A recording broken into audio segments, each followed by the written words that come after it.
So, good evening, everybody, and welcome to tonight's webinar. So my Just own name. one second now, Dennis, we're just getting in. You give me the thumbs up so my event is ready.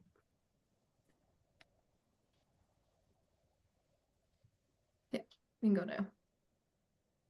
So, good evening, everybody, and welcome to tonight's webinar. So, I might just give it another couple of minutes because there's people joining away, and we'll start. It's just nearly 8 o'clock, so we'll start fairly shortly.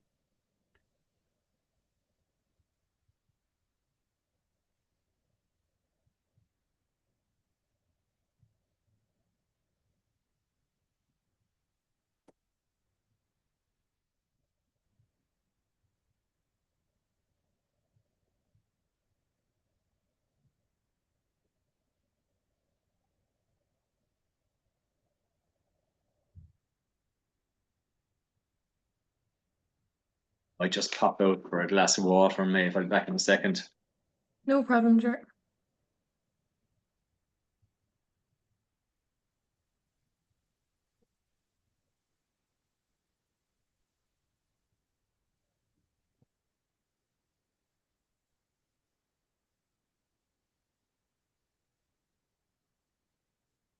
So, I'd say we can kick off, Maeve, can we? We're just waiting for Ger to come back now, just 2 seconds. Yeah.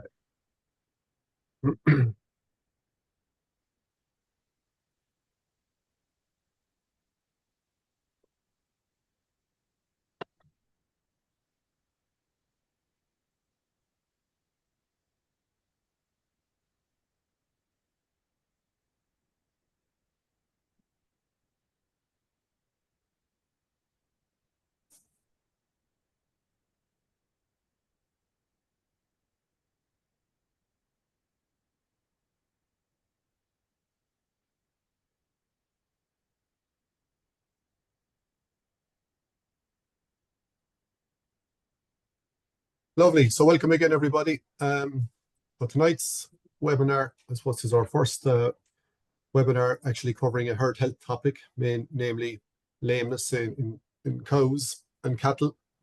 So I suppose broadly speaking, you can categorize lameness into two categories, non-infectious and infectious. So the non-infectious is your mechanical lameness, so the likes of white line disease, your drops, grit, bruising, sole ulcers. And then you have your infectious lameness, so the likes of digital dermatitis, foot rot, foul in the foot, those kind of things. So I suppose tonight we're looking at digital dermatitis, or Martellaro. And how this webinar came about really is we have a new test this year for digital dermatitis in the bulk milk. So some of you would have got results already, those of you that are doing the bulk milk screening with Munster. So I suppose that brings me on to our first speaker, Elaine Dennehy, so our own vet, Elaine Dennehy. So Elaine is going to introduce the new test and talk a little bit about interpretation and the background to the test.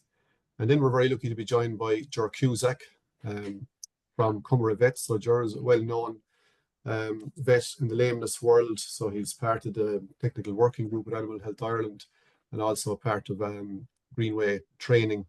So himself and Ned Dunphy actually offer courses to farmers to hoof trimming and how to manage lameness in general in their herd.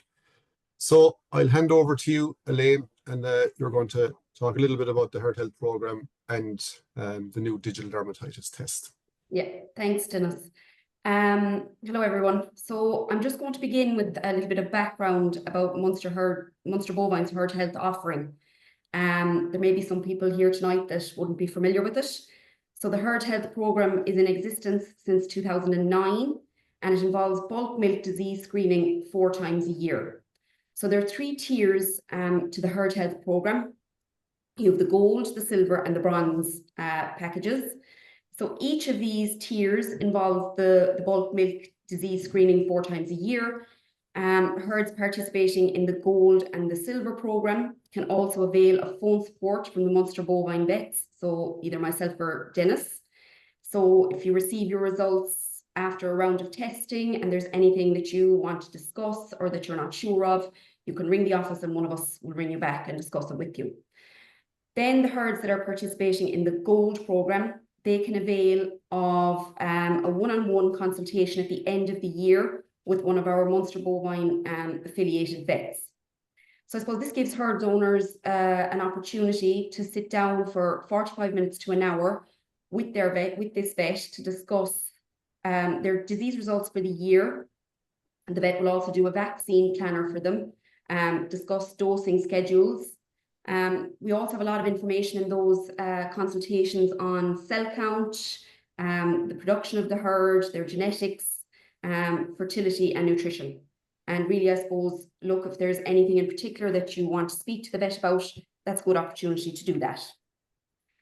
So then the next slide is showing the testing schedule. So as I've said already, there are 4 rounds of testing in the year. Different diseases are tested for at different times of the year, and the testing schedule is just really aligns the test with the diseases that are relevant at those particular times of the year.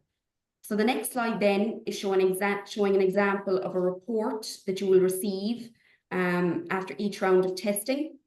The report will show the 3 most recent test results, and these are color-coded, which makes them easy to interpret. So I suppose then having 3 test results and the color coding makes it easy to see any changes in disease status.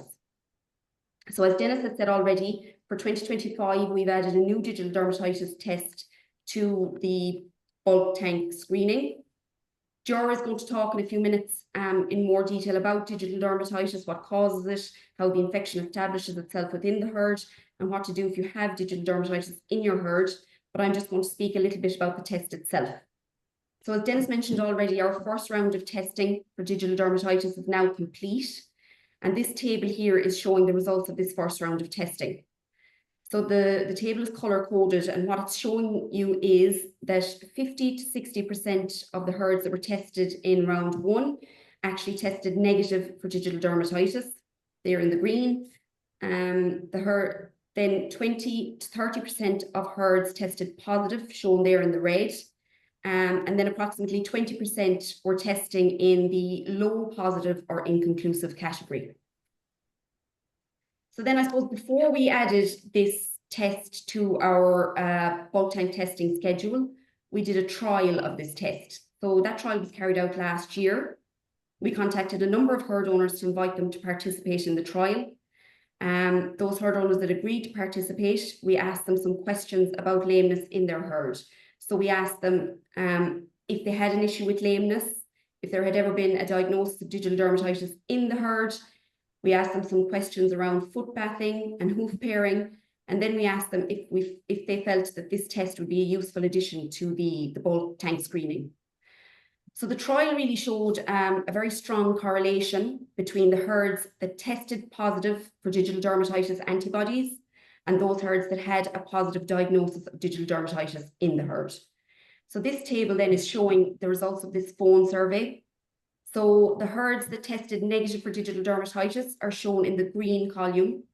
The orange column in the middle is showing the herds that had a low positive or inconclusive result. And the column in the red are showing those herds that had a high positive or showed a lot of antibodies for digital dermatitis.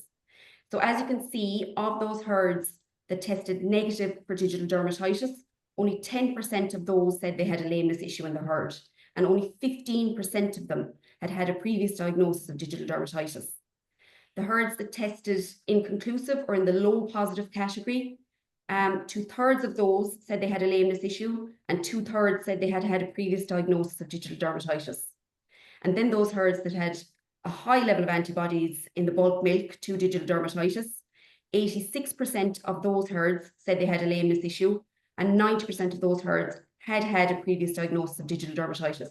So there was a very strong correlation between the test and those herds showing disease. Then we asked them some questions about foot bathing.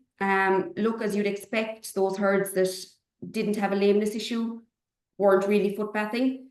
Those herds that had a low positive or a high positive result, the majority of those herds were foot bathing. Look, the regularity of the foot bathing varied greatly between herds, and Ger is going to cover that in detail now soon. And then the hoof pairing, look across the board, herds, again, look, nearly everybody was hoof pairing, but again, the frequency of the hoof pairing varied greatly amongst herds. And then look, the vast majority of herd owners that I spoke to felt that the test would be a useful addition to the herd health programme. So then I suppose as a result of this trial, we decided to add the test to the herd health programme, and we decided on a twice yearly testing schedule. So the reasons for this are that the antibody levels to digital dermatitis rise very quickly in the face of active lesions. But if no new case of digital dermatitis occurs, it takes about 6 months for those antibodies to return to low levels again. So this testing schedule will be effective, firstly, I suppose, for monitoring the herd for digital dermatitis, but it will also be effective to assess how useful your control measures are working. So that's it. Great. Thanks very much, Elaine. So I suppose at the start, I should have mentioned that if anyone has any questions, you can type them in there to the Q&A box at the bottom. And if you have any issues with that, you can type them into the chat as well. So we'll welcome any kind of a question, as long as it doesn't have anything to do with hurling, specifically Cork hurling. We'll be happy enough to take the questions.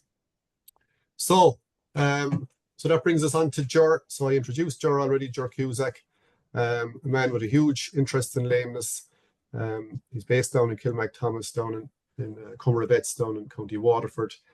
As I said, he's on the technical working group with Animal Health Ireland, the lameness technical working group. And we can talk about the training Ger and his partner in crime, Ned Dunphy, there, offered to farmers. We can talk about that later on. So Ger, I'll hand over to you. Thanks, Dennis, and hello everyone, and thanks for joining this webinar this evening. As Elaine and Dennis have made clear, the focus this evening is on the condition of Mortellaro, and we won't deal with other causes of lameness, the non-infectious lamenesses that Dennis alluded to. We'll talk about Mortellaro. If you're in the south of the country, Mortellaro is the term that's commonly used. If you're in the north of the country, or if you're in the UK, this same disease is referred to as digital dermatitis. So Mortellaro and digital dermatitis are one and the same condition.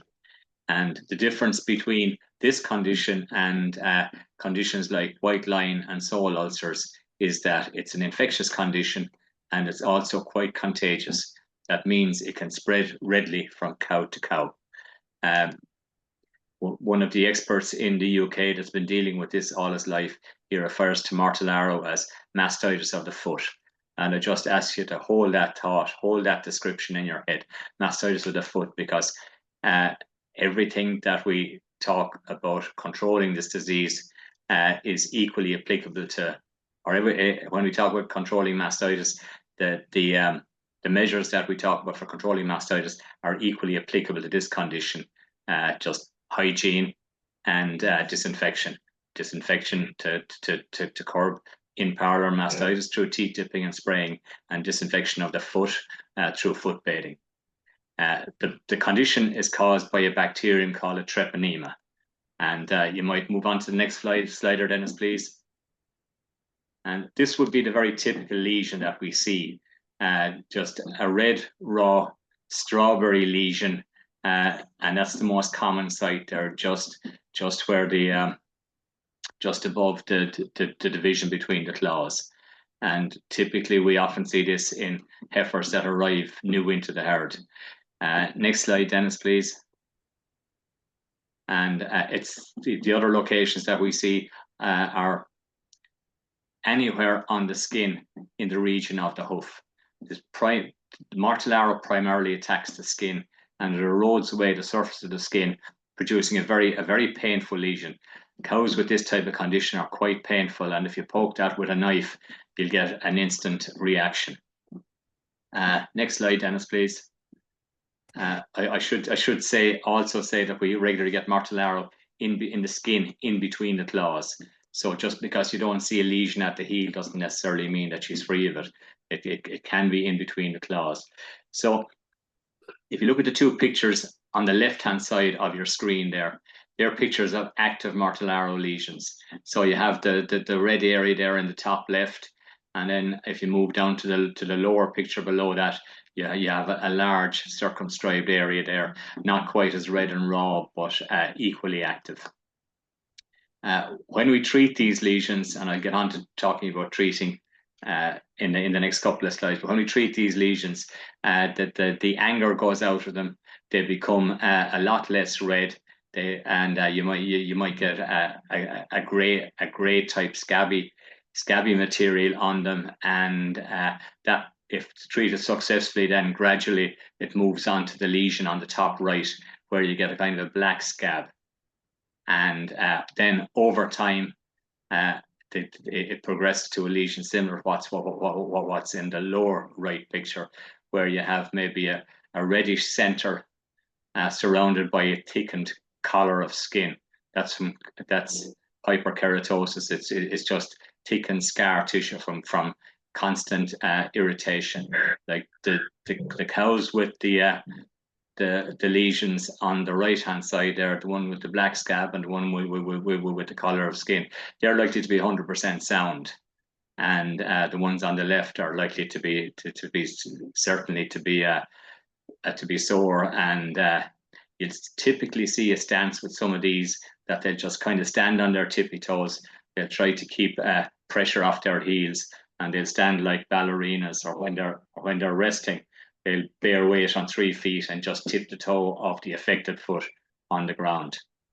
Next slide, Dennis, please. So if we consider a herd situation, and I'd really like to focus on the herd situation, because lesions themselves are not difficult to treat. The hard part is finding them, and that's the hard part. But once you find them, it's not difficult to treat them. And every hoof trimmer and lots of vets and lots of farmers as well have their own way for treating them. And most of the treatments employed by people work to a greater or lesser extent. But what's a lot more challenging is trying to manage it at a herd level. So if you consider what goes on in a herd, so if you look at the top left-hand corner and you have your uninfected animal, that might be your heifer that's joining the herd in February or early March. So she hasn't been exposed to this condition before. She comes into the herd. She has little or no immunity. She's quite naive to it. And you have maybe some cows with active lesions. And cows with active lesions will be shedding this bacteria. And some of those active lesions will be treated, and they will be healing lesions. And when they're healing, they shed less bacteria, but they can still be shedding some. And in time, if the treatment is successful, they will become dormant lesions. And dormant lesions can still shed some bacteria. But the risk with dormant lesions is they can recur and become active. And that's the rationale, one of the main rationales for foot bathing. We want to keep dormant lesions dormant. We don't want them recurring and becoming active. Because when they become active, the cow goes lame. But as well as that, they're shedding more bacteria into the environment and creating a greater risk for the clean and virgin heifers that haven't been exposed to it before. Next slide, Dennis, please. So this is some new information that's come to light in the last number of years. The bacteria that causes this is a treponema bacteria, as I said earlier, and it doesn't survive long-term in slurry. The most recent research would suggest that it only lasts for about 24 hours at 17 degrees in slurry. So the actual slurry per se is not the main reservoir of infection in the herd. The main reservoir of infection in the herd is animals that either have active lesions or had active lesions in the past and have largely cured, but are still shedding. So if you have Mortellaro in your herd, particularly if you've had a good number of cases of it over the years, you're going to have a lot of carrier cows. And I suppose this is one of the take-home messages here is if you have a closed herd and you don't have Mortellaro, the best way to keep it out is to maintain a closed herd. The most likely way you're going to bring Mortellaro into your herd is if you buy cows or in-calf heifers. It can also be spread through slurry, but as I said, it doesn't live long-term in slurry. Another piece of information that has come to light in the last few years is that it takes quite some time for a lesion to develop from the time the animal is exposed until you get a sore developing, and it takes somewhere between 3 and 4 months for that to happen. So this ties in with what we often see in practice. We often see in practice an increase in spread when animals are housed in, let's say, end of October, early November, and you get an increase in spread, and we see a spike of lesions then happening in January or February. Now, part of that might be due to compromised immune system as cows get close to calving, but it could also be due to the fact that you have far greater likelihood of spread when cows are indoors than when they're at pasture. And if it takes a number of months for the lesions to develop, you might get cows picking up this infection in November, and they mightn't get sore until February. So, and moving on then, ideally, if you get infection, if it's treated early, there's less of a risk of the development of dormant lesions that will tend to recur as time goes on. But if treatment is delayed, there's a far greater risk of dormant lesions that will just stay in the herd and continue to shed and be a risk for younger animals joining the herd. So if we just talk very briefly now around treatment, as I said there earlier, there are lots of variations on treatment protocols, and lots of hoof trimmers have quite swear by certain treatments, and vets the same. And I suppose just as a general comment, you can go one of two ways. You can either use topical spray or you can bandage. Bandaging has become much more common as a treatment now than it was in the past.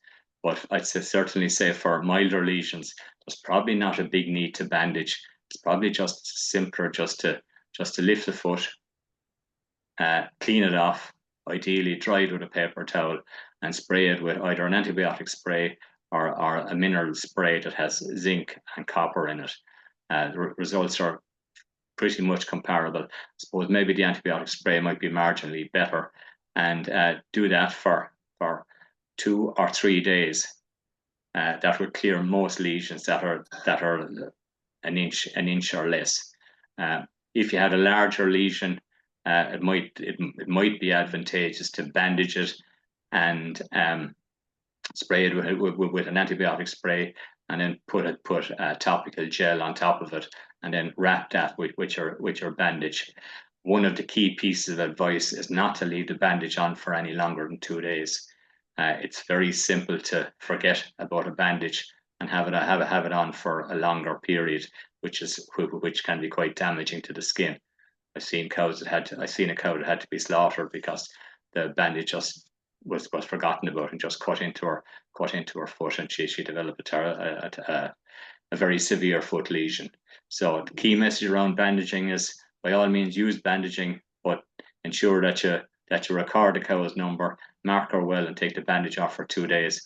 Be very careful about using bandages on dry cows, because dry cows tend to be forgotten about. At least if a cow is coming into the parlour twice a day, there's a good prospect that the bandage will be spotted and removed. But in dry cows, it can be quite risky. The other aspect around Mortellaro, which doesn't get a lot of attention, but can be very problematic, is if you consider the slide that you have in front of you there now, that's a picture of a white line disease, and if you look at the picture on the right there, you can see where the sole was penetrated. The other picture, the one on the left, Dennis, I should say. You can see where the sole was penetrated there at the white line. Your dirt and your grit got in there, worked its way up under the hoof wall, and broke out at the hairline there at the coronary band. And then on the picture on the right, then you can see where it was pared out and all the unattached horn was removed. But one of the things that we commonly see in herds where Mortellaro is prevalent is you have maybe a foot like that is nice and clean, and you remove the horn and you have a nice clean surface underneath, and those type of injuries heal very well. But where you have Mortellaro involved, or where there's a high level of Mortellaro in the herd, it can get into a lesion like that and make things very problematic and really mess up healing. So if you bring on the next slide, Dennis, I'll show you what I mean. See, these are two different feet, and both of them started off as white line problems, and the hoof wall was undermined, and you had a breakout at the hairline, at the coronary band. But when the horn then is removed, if Mortellaro has invaded that injury, you will find you'll find a bad smell initially, or certainly you will, and you will find tissue that instead of being nice and clean with clear blood, it's black and it's foul smelling, and it's what's happening there is the tissue underlying the hoof wall, the laminae, has become infected with the Mortellaro. And what happens with a lot of these cows is they don't heal well. Some of these cows, they get lame and they stay lame, and that's a real problem in a lot of herds. And if that continues over time, you can end up with 10, 15, 20% of the herd being half lame and being, struggling along at the back of the herd. I think one of the key messages around getting effective Mortellaro control is that you will get much better results from your hoof trimmer. You'll get much better results from cows that are lifted and treated for white line disease, for ulcers, if in the absence of Mortellaro in the herd. If Mortellaro is present in the herd, suddenly everything else just gets worse and harder to treat. As a farmer said to me there a couple of months ago, back in the day, he said, if I had a cow with a drop, I'd lift her leg and I'd let it off and that would be the end of it. Mortellaro got started in his herd, and he found that a lot of the cows that he lifted and paired, it wasn't the end of it that they had, that they didn't heal well and they struggled, and a lot of them ended up having digits amputated and very poor results. So I think that's a key message. If you have Mortellaro active in the herd, not alone will you get the skin lesions, but it will also mess up other foot problems that arise and make them a lot more difficult to clear, and you'll have a far higher cull rate, and you're more likely to have digits amputated. Another effect of Mortellaro is in the past, when Mortellaro was relatively rare, we didn't see that many cows with toe necrosis. Toe necrosis is a condition where you possibly have a white line disease issue at the toe, or the Mortellaro can travel down along under the hoof wall and get to the toe.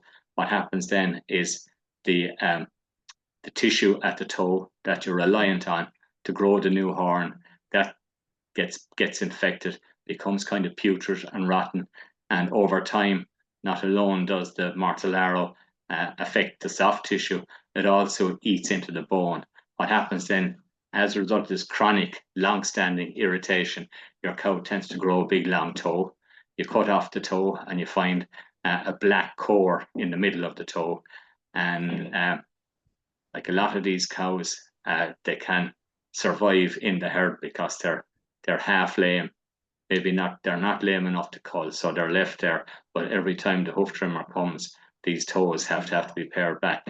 As I said, they were relatively rare 20 or 30 years ago, when Mortellaro was a lot less common than what it is now. But certainly these toe necrosis cases have become a lot more prevalent now in a lot of herds. They're quite common. Okay, Dennis, next slide, please. Okay, so moving on then to talk about foot bathing. I think one of the key messages is that foot bathing is analogous to teat spraying to control in-parlour mastitis. You might remember at the start there I mentioned Roger Blowy in the UK describing Mortellaro as mastitis of the foot.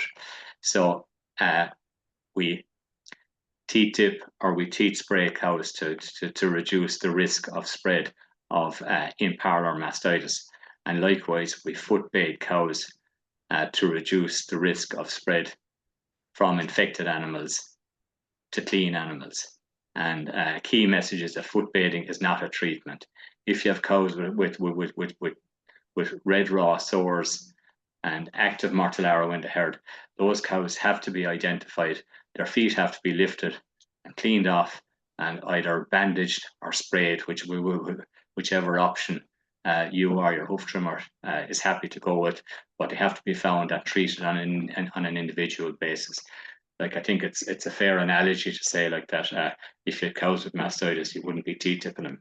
You'd be taking them out on an individual basis and you'd be treating them. So your foot bath is analogous to your teeth spray, and it's to prevent recurrence of lesions in cows that are in the carrier state.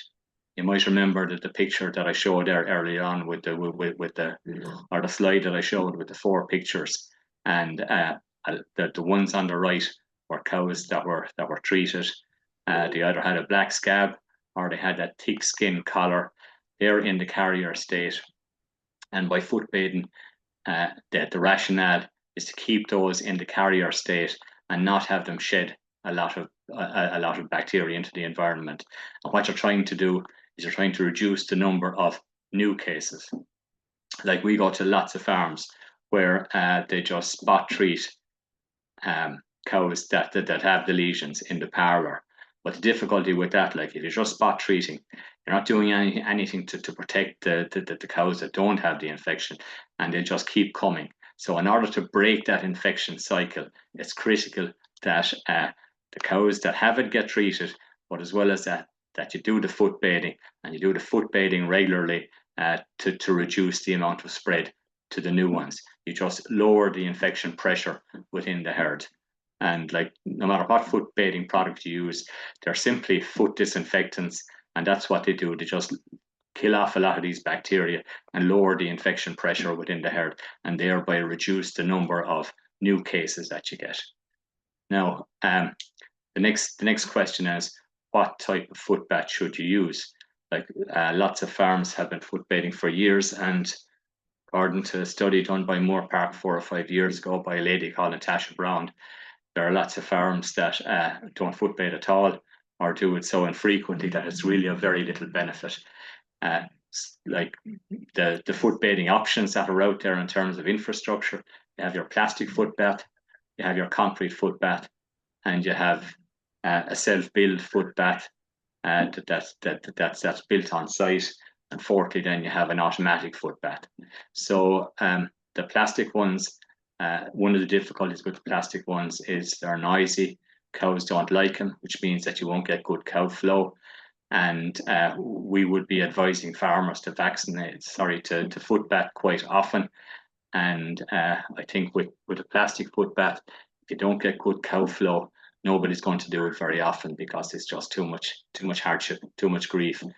It stresses the cows, and it just stresses the farmer as well. So one of the better alternatives, to my mind, is the Murphy concrete foot bath, and it's just a precast foot bath, and it holds about 250 litres, and cows flow through it quite well. Cows are much happier stepping up into a foot bath than stepping into a foot bath that's recessed into the concrete yard. So you might roll the video there, Dennis, just to show how this herd tolerates this foot bath quite well. This was the second time these cows went through the foot bath. There's nobody putting pressure on them.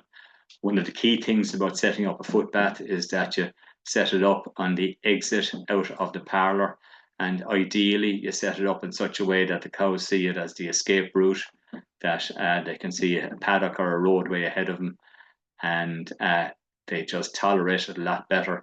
If your cows are comfortable going through a foot bath, you'll have less shiting in the foot bath, which will mean that your reagents will last longer and perform better. So you can see these cows are tolerating it quite well, and are moving along quite nicely through it. The other option then is you could actually build a foot bath, and that's, many farms do that. One of the key things around building a foot bath, as I said there, is not to recess it into the floor or into the ground, to have cows stepping up into it rather than stepping down. cows don't like stepping down, that they're very uncertain about how deep it is or what's ahead of them. And a key thing around a foot bath that's built on site is just to know the volume of it.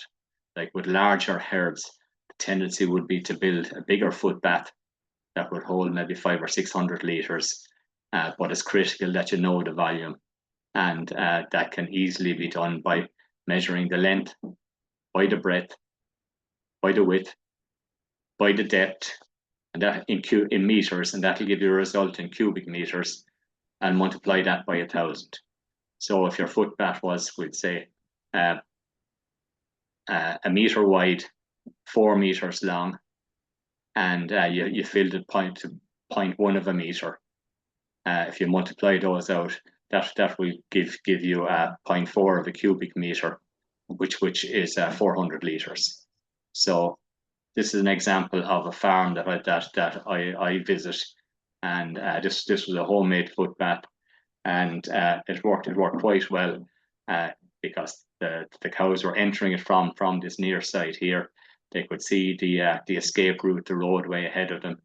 The one criticism I would have of this, though, is that they're walking onto a mucky roadway, which is not ideal to give the reagents that the cows would walk through and that will adhere to their hoofs.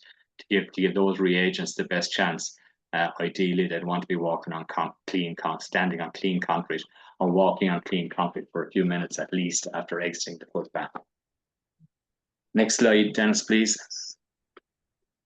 So the fourth option then is an automatic foot bath, and these are supplied by a company that are also supplied the Lily robotic systems, milking systems, and this is an automatic foot bath. The actual tray of the foot bath holds around 180 litres or so, depending on how deep it's filled, and the foot bath can be set up to empty itself after so many cow passages, 150 cows or 180 cow passages. And what happens is the one end of the foot bath just opens, the dirty reagent flows out, the foot bath flushes itself and then fills itself again, ready for the next row of cows to emerge from the parlour, and it can do that within 3 minutes. Certainly, on some farms where there's a significant Mortellaro problem and maybe there's a labour shortage, it's worth considering. It is a relatively expensive option, but as I said, in some farms where labour is an issue, or it also works well in robotic systems. So, like they're the costings there, 7,200 plus VAT for your standard model, and then for larger herds, there's a slightly larger one at 8,700 plus VAT. As I said, it's an expensive option, but it may work. It may be the only option that will work on some farms. So a few key take-home messages. As I said earlier, many cows are in the carrier state. Infected cows that get treated, especially if the treatment is delayed, the bacteria can become encysted. They can go down into the hair follicles and stay there and re-emerge. And another message is that once you have Mortellaro in your herd, you can control it certainly, and that's where foot bathing has the big role, as well as keeping the yards and passageways as clean as possible, and thereby keeping the cow's hoofs as clean as possible. They're the key control measures. But once you have it in the herd, it's virtually impossible to eradicate it. You'll have animals that will be in the carrier state, and they will maintain a certain level of infection within the herd. And if you don't continue foot bathing on a regular basis, what can happen is you can get flare-ups, especially when they're indoors. You get a lot more spread when they're indoors than when they're at pasture, and that makes sense in that the infected cow, she walks through some slurry. She leaves the bacteria that were on her feet in the slurry, and then the next cow walks through it and picks it up. That's less likely to happen when cows are out of doors. And we often see when cows are at pasture, what we tend to see is sporadic cases of the red raw lesions on the heels.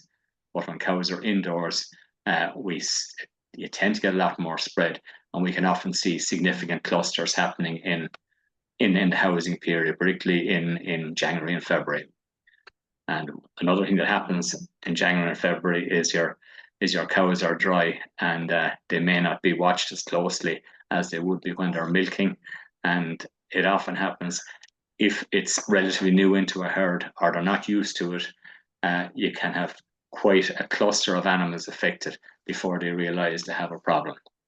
So how often should we foot bath? If you have a lot of active infection, I think you would need to foot bath quite often. By that, I mean 3, 4, 5 times a week for a number of weeks until you get it under control.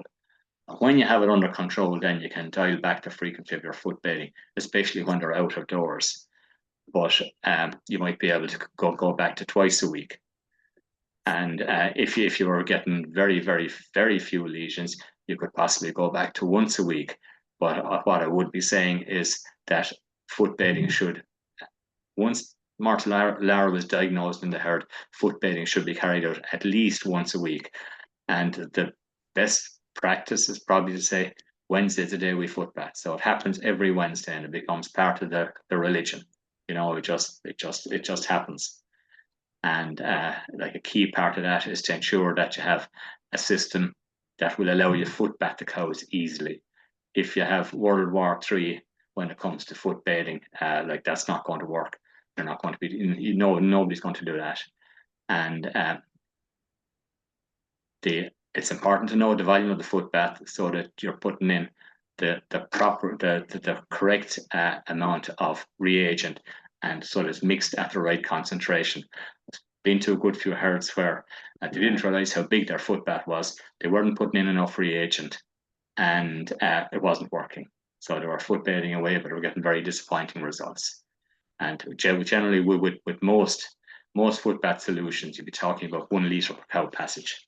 So if you were using something like formaldehyde, and you had a concrete foot bath that held 250 litres, well then that's good for 250 cow passages.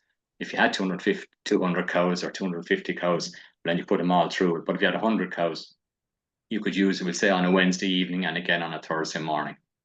So as I said, generally 1 litre per cow passage. And if, as I was saying there, Martellaro control, similar to mastitis control, keep the environment as clean as possible, and do the disinfection. In the case of mastitis, that's teat spraying or teat dipping. In the case of Martellaro control, that's foot bathing. Next slide, Dennis, please. Okay, so a few more key messages. If you're getting the red raw lesions, find them and treat them promptly. And watch your dry cows in particular. It's contagious in the dry shed, and we can often get quite big clusters. And another key message is that if you have Martellaro in your herd and you're controlling it by foot bathing, it's important that you keep your young stock away from any kind of cow slurry, because the cow slurry could contain the Martellaro bacteria, and your young stock won't be getting foot bathed. And if it gets into the young stock, you can get quite a few of them quite quickly getting affected with Martellaro. And Martellaro lesions on the feet of young animals can be very damaging. You can get all kinds of hoof deformities, and you can end up in a situation where you have a heifer calving down that has poor feet, and she'll be culled after a lactation or two. And finally, then, biosecurity. If you have a closed herd, or if you're fortunate enough to be able to manage a closed herd, keep it closed. That's the best way of keeping Martellaro out. Next slide, Dennis, please. Okay, I'm involved with a partner of mine, a man called Ned Dunphy, that's been involved in hoof trimming for years, and we run courses for vets and for hoof trimmers and for farmers around hoof care. And there's our website there. We'll have a course coming up in August. We'll have another one coming up in September. We'll have a few more at year end. If anybody is interested in joining us on a course, it's very practical. It's done on farms. It's over a few days, and it's half practical and half theory. And we focus a lot on giving the people the best advice we can around reducing their lameness risk and trying to get as few cases as possible. We just focus on treating lame cows. We'll always be treating lame cows. We need to start focusing on how we get fewer lame cows. That's my lot, Dennis. Thanks very much for your attention. Brilliant, Ger. I think I was on maybe one of your first, I'd say it was probably your first hoof care course down in Dungarvan about too long ago now, about 20 years ago, I'd say, which is it's about that, all right, Dennis, but the message is still the same. Yeah. So too. Now we've a massive crowd on, so we're so delighted with the amount of people on, and we've plenty of questions, so we might crack into a few questions, and there's questions for both yourself and Elaine, so you might join us again as well, Elaine. So the question is coming up, and I suppose we may as well start with the obvious question, and there's a good few of them there, is what's your preferred reagent to put into the foot bath? Ger, copper sulfate, zinc sulfate, formalin, or some of the commercial. Yeah, there's kind of no perfect solution there. Dennis, you can use formalin. It's very effective. It's the one that's been used kind of for generations. The problem with it is that it's not good stuff to be handling or to be inhaling. Certainly, it needs, if you're going to use in a foot bath, the foot bath needs to be in an open space, and you just need to be careful around handling the neat formalin. Wear gloves, wear a mask, don't inhale it any more than you have to. It has been identified as a carcinogen, and I think over time it'll probably be phased out. Has the advantage of being significantly cheaper than anything else, and if you're foot bathing 4 or 5 times a week, that might be a consideration. The other one that's in use quite a bit is bluestone copper sulfate. It's gotten significantly more expensive, and you have to use quite a bit of it to achieve a 4% solution. If you had a 200-litre foot bath, you have to put an 8 kg of copper sulfate into it. And if you were doing that 3 or 4 times a week, you'd have a lot of copper going into your slurry. And in time, that might be a risk. Certainly, if you had sheep around the place, they wouldn't tolerate that very well. Like sheep are very vulnerable to copper toxicity. One of the other issues with copper sulfates can be quite difficult to dissolve, especially in cold weather. There is a product out there that called Healthy Hoofs that acidifies that has an acid content in it that reduces the pH of the water, and your copper dissolves better and becomes more available. That's a useful product. There's another product there now that arrived on the market there a few months ago called True Hoof Gold, which again is an acid-based product with copper in it. Those products have the advantage of not being toxic to users. And then there's a number of other products there that are based on organic acids. What I would say is to a farmer is just, if you find something that works, stick with it. But as a hoof trimmer said at a course I was given one day, the most important thing to put in the foot bath is not the reagent. The most important thing to put in the foot bath is the cow, and keep putting her in it as often as possible. So certainly, if you have active lesions, I think you need to be putting your cows through maybe 4 or 5 times a week. But then, if you get on top of it, which you will over time, if you stick with it, if you get on top of it, then you can dial back the frequency of the foot bathing. But as I was saying there earlier, I would still foot bath at least once a week, all year round, even if you're not seeing your lesions, because once you have Mortellaro in your herd, you're going to carry your animals, and you need to keep those animals in check to ensure that these dormant carrier animals don't become active shedders. And staying on the topic then, Ger, of the foot bath, I suppose, can poor foot bathing, can you actually spread digital dermatitis if you're not doing it correctly? Yeah, well, I think that if you're putting cows through a foot bath, you just need to ensure that the concentration is right. Now, there is an argument that you should include a foot bath in your exit from the parlour, and the cow should walk through it all the time, irrespective of whether there's a reagent in it or not. But if you're walking cows through a dry foot bath, just keep it clean. You don't want cows walking through 4 inches of shite in a dry foot bath. That's not a good practice. And washing the feet in the parlour before Yeah, they go through the foot bath. Or... Yeah, I think that helps. But like, when your cows are out of doors, in general, your feet are relatively clean. It's when your cows are indoors, that's when they're really dirty, where you have the cake shite on them. If you're going, by all means, wash the feet in the parlour. I think it would probably be better practice to put the clusters on first, so that you're not splashing dirty water up on teat ends that might well be open, ready to milk. But certainly, by all means, do that. But I think, having spoken to farmers for years around this, I think the best thing to do is just make the foot bathing process as simple as possible. And I think if I were a dairyman, I would just foot bathe often, but I'd make the process as simple as possible. And I don't think I'd wash beforehand.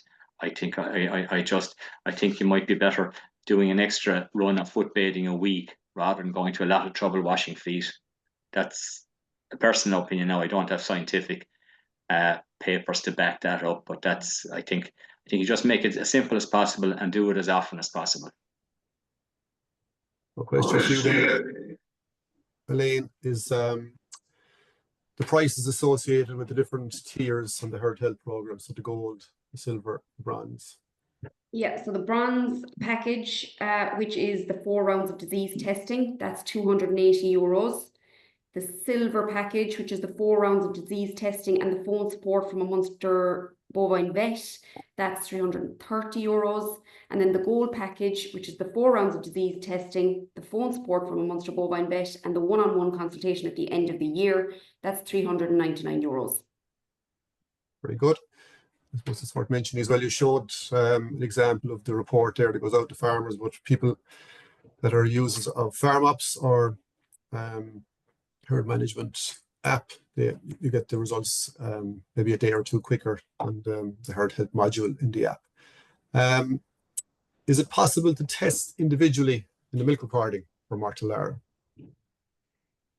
For Mortellaro, no, so it's a bulk milk screening. I suppose we do offer individual ionase testing and individual cow pregnancy testing through the milk recording, but no, unfortunately not the individual digital dermatitis testing. Yeah, I suppose it is possible, but it would probably be, we don't offer it at the moment anyway, it would be cost prohibitive. And you might comment on this as well, Ger.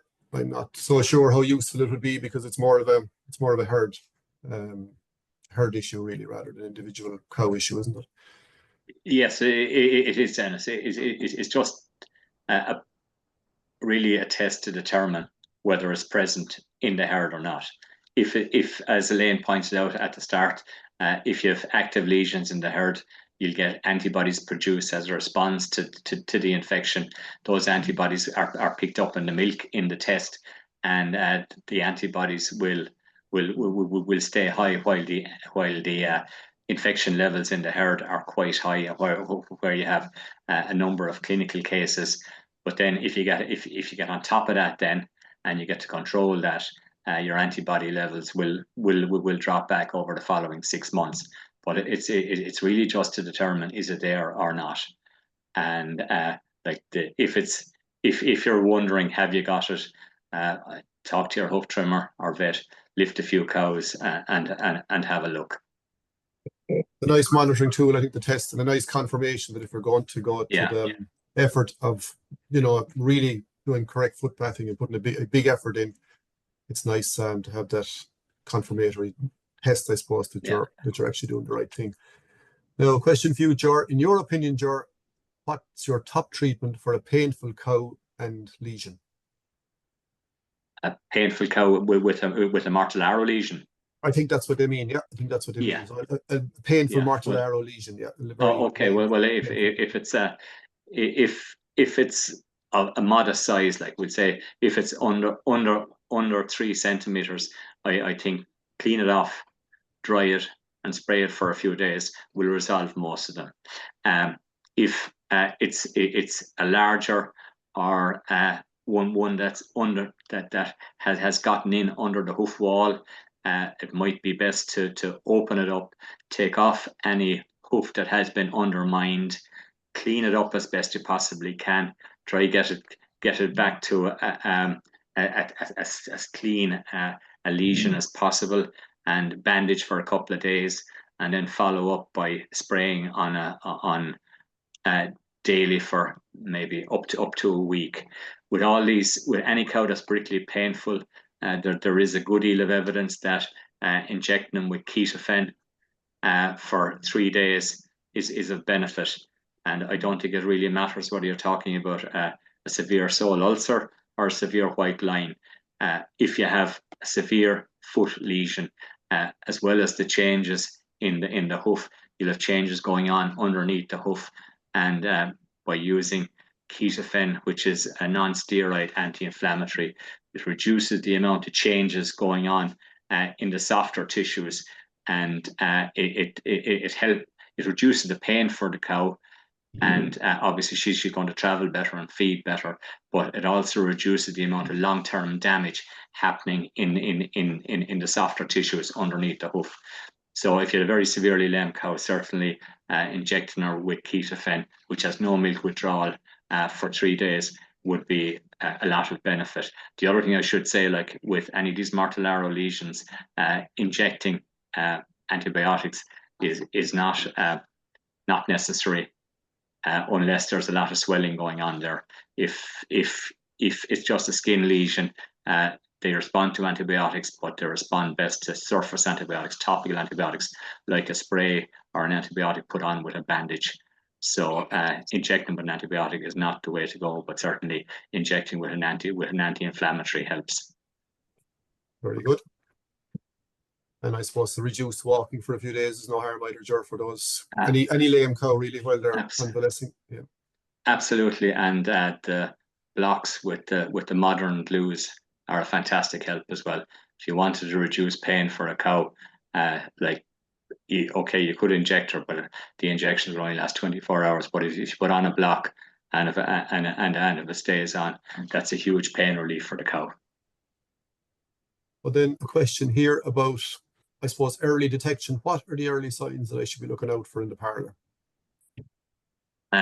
Well, not every cow that has a mortal arrow lesion will be obviously lame, and what you will often see in the parlour is you'll see a cow going from foot to foot, or not taking weight on a particular foot, just resting the toe of the foot on the ground. You might see it in the parlour, but you'll certainly see it around the yard. And I think it's a good idea to be particularly vigilant with heifers when they join the herd for the first couple of months, because like maybe they're growing animals, their skin isn't as durable as that of older animals. Their immune system might be a bit compromised close to calving, and they would have no exposure. The likelihood is they would have no exposure to mortal arrow prior to joining the herd, and they're the ones that will be most at risk. Very good. Another question just to the foot bathing again.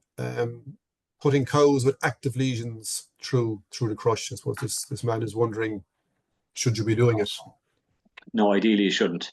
If you're find the cows, treat them for 3 or 4 days, and then when it's largely healed, by all means walk them to the foot bath then. But if you're treating a cow, she's best kept out of the foot bath. So I suppose another reason maybe to separate out that little group, and maybe even with milk and give them a chance to convalesce, and then put them back in when they're ready to go. Yeah. Question for you then, Elaine.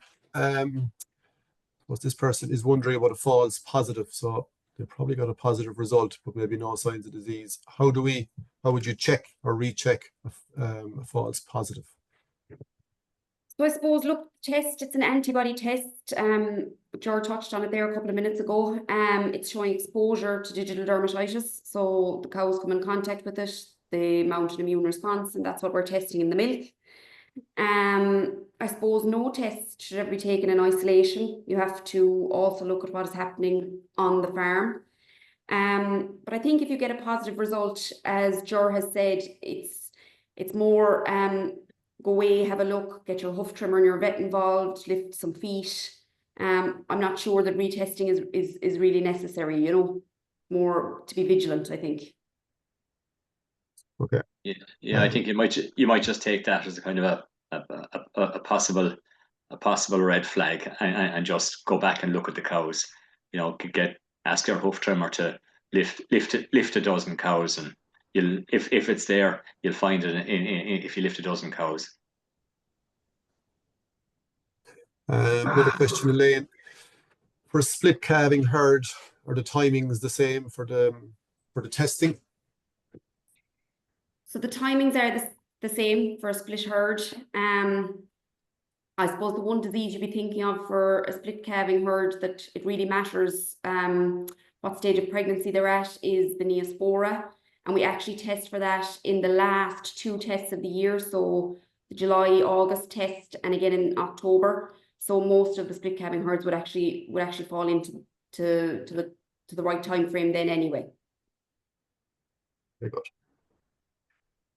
Jordan, I suppose a question or a comment here about spraying versus if there's no foot bath, or if it's going to be very difficult to foot bath the cows, spraying with a 5-litre sprayer, is that effective? Yeah, it can be effective, Dennis, but the only problem with it is that you're not doing anything to stop new cases arising. That the likelihood is that you will just have to continue. You'll be continually spraying new cases. I think the key thing around foot bathing is it's a strategy to stop or to greatly reduce the number of new infections. And like that's the role of foot bathing. It's as I said, it's like the teat spraying in the parlour to reduce the amount of staph aureus in parlour mastitis. And by all means, you can certainly spray in the parlour. You can spot spray affected cows, but you will still have more and more cases coming unless you do something to break that cycle. So it might be, if there's no foot bath, it might be a good short-term strategy while you're getting the foot bath. Absolutely. Well, like with any lameness condition, the earlier it's spotted and the earlier it's treated, the better the treatment outcomes. But certainly, I think if Mortellaro was diagnosed in the herd, I think herd owner just has to bite the bullet and has to set up a foot bathing system and has to make it easy to do it frequently, and that's the key, to make it easy and to do it often. So some fairly specific questions here now. The fibroma type lesions, are they part of Mortellaro? They can be.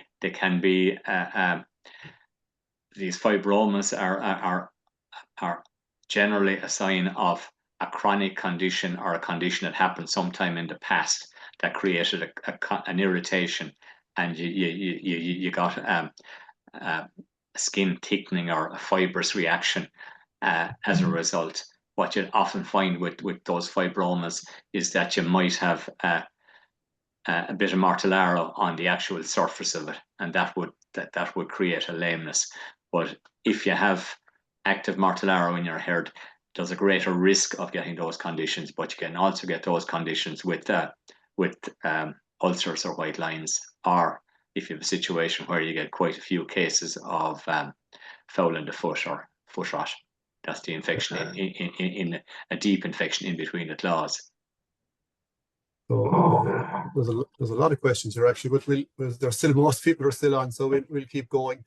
Is it a mistake, a fairly specific question again, is it a mistake to bandage the foot after oxytetracycline spray, given that the bacteria is anaerobic?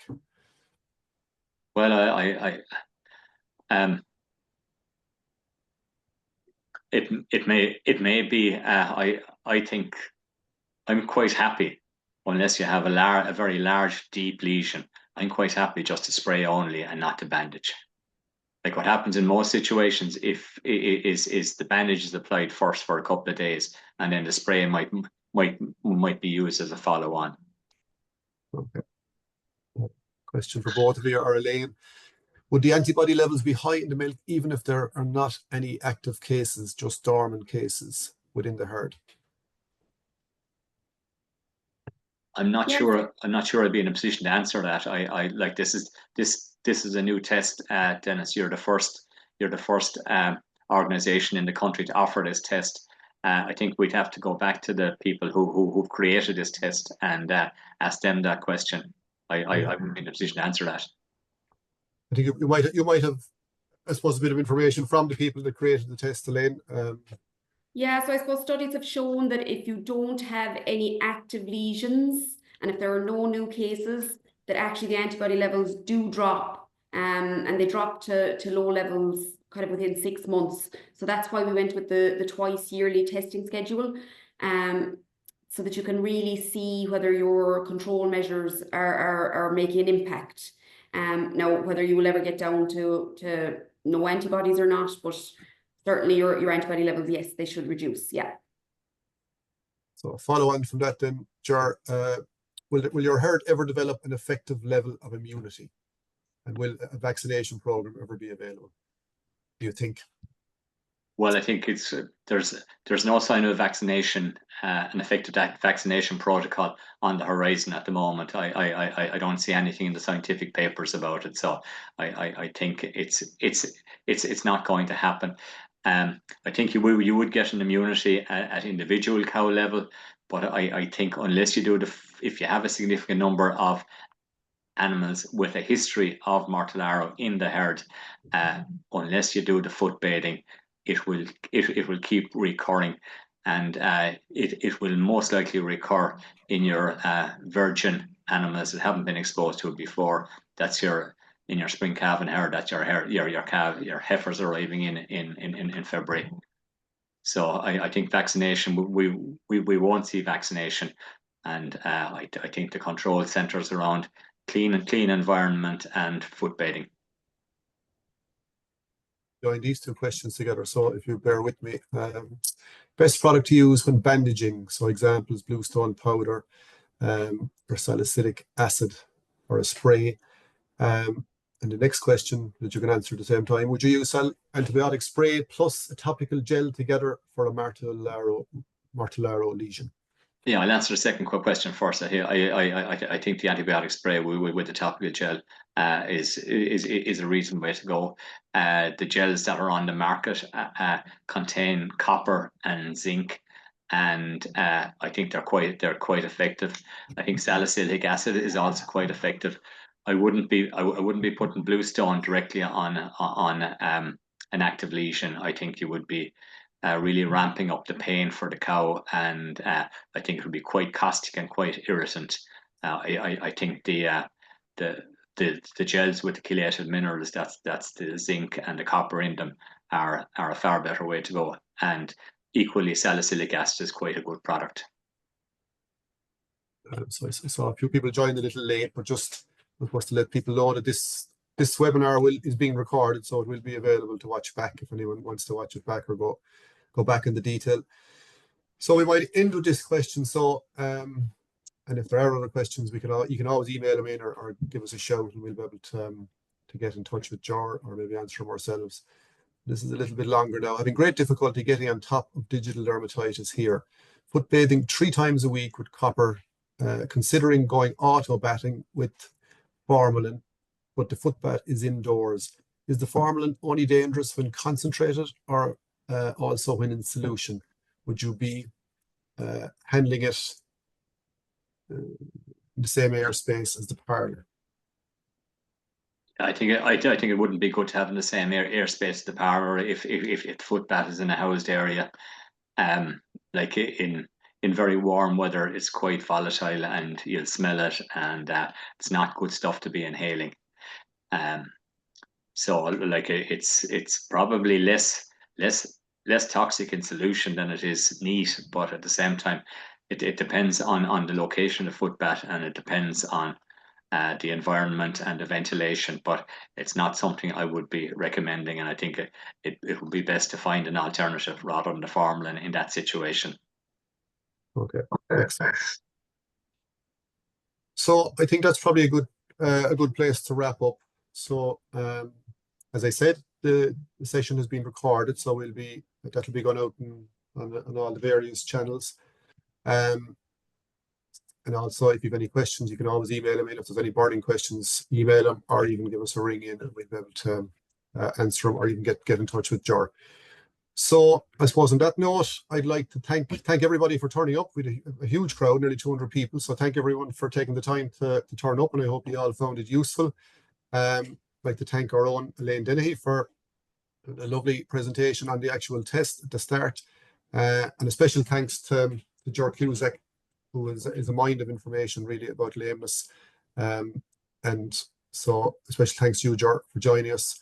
And you never know, we might do another one at some stage, maybe looking at the other causes of lameness as well, maybe in the future. And yeah, also, I'd be happy to do that, Dennis, and thanks very much for the invite, and thank Maeve and Elaine for making this happen.